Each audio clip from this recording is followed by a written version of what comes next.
This film explores the new technology at the heart of our lives, changing the way we write, record and present ourselves and the world around us. Well, I think English teachers have to take account of new technologies. They have to think about ways in which their curriculum can be presented through digital media of one kind or another.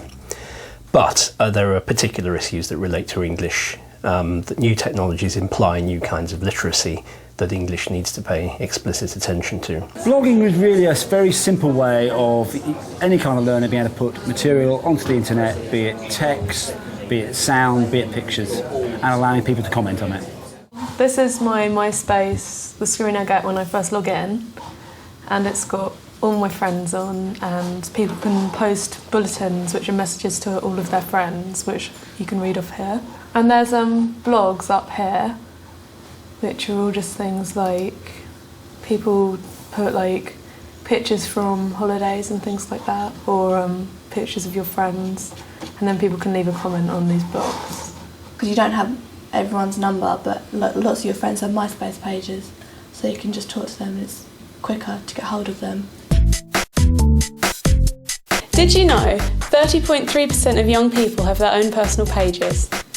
Me and my friend were messaging each other on MySpace parts of the essays we were writing for English, so we could check them and evaluate them and then send them back, and that was really useful. On my page I have a blog, and I did that to kind of express what I was feeling, because me and my friends, we both put poems up.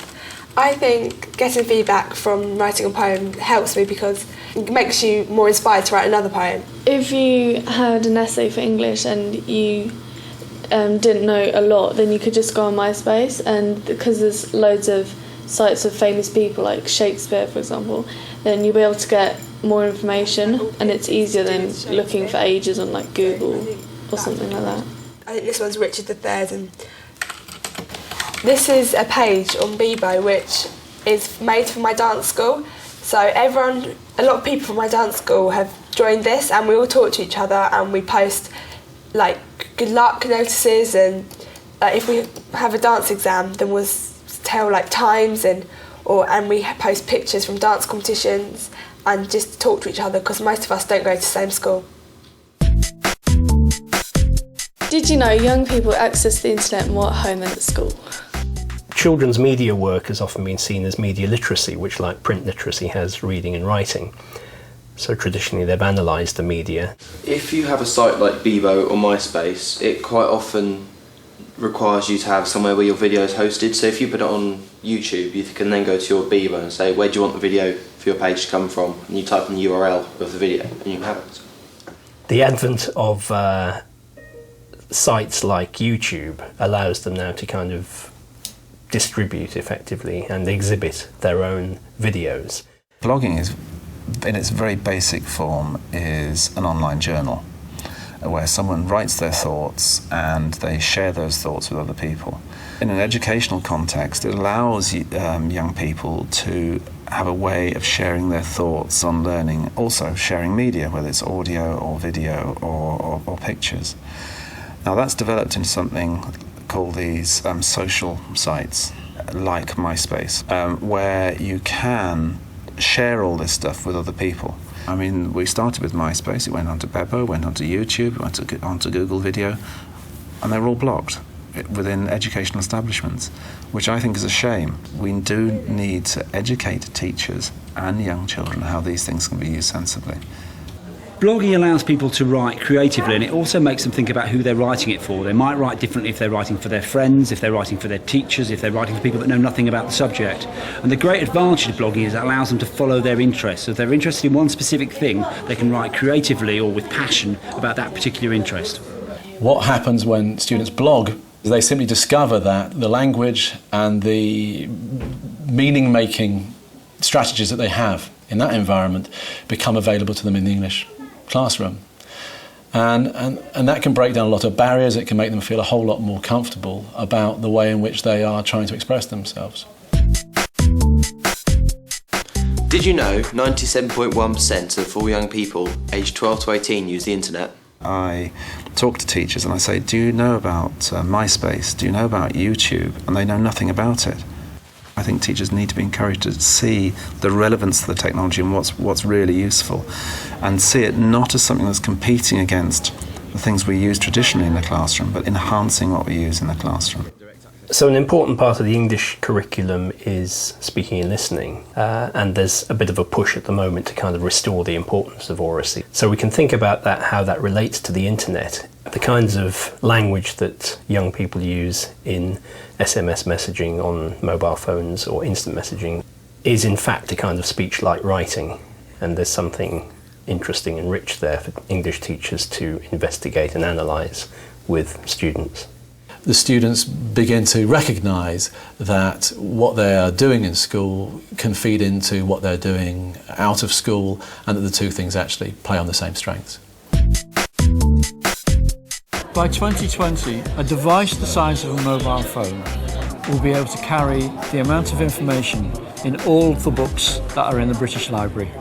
The idea that we've got a camera with us all the time, it's forever in our pocket, that we can take photos whenever we want to, can make a fantastic difference in education.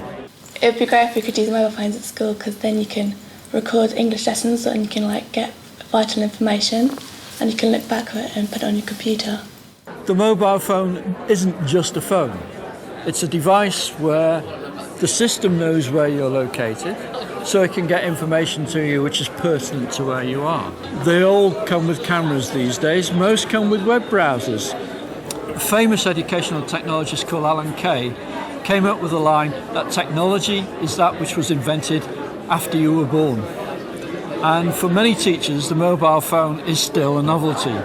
However, it is not a novelty when you think that the penetration in the demographic of secondary school students is 95%. They probably own more mobile phones than they own radios, televisions and computer consoles, that probably they actually own pencils. Did you know that 6.3 million MP3 players were sold last year in the UK alone? I have MP3 on my phone, and I can just attach the headphones and just listen to it without having to bring an MP3 to school. I've used my MP3 player for school because, well, we had to do a PowerPoint presentation. My teacher said that we could do it on our MP3s because they can basically be just like a memory stick, really, and he just plugged it into his laptop and saved it onto his computer, and then he could mark it. It's quite good that you can bring files in on MP3s and things, because I have way more time at home to do things like that. You can get certain things on your MP3s, and you could probably download Shakespeare if you wanted to. An iPod is an entertainment device first and foremost, and that's why they're so popular. So many children have them, and they work. I think that's the most important thing.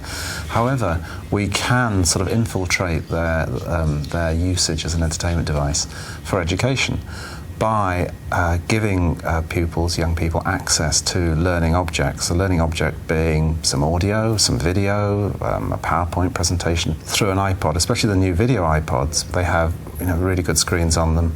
You can easily watch video on them, even Teachers TV, which is podcast. Podcasting is where you download files or you subscribe to a website where it automatically downloads audio files each week.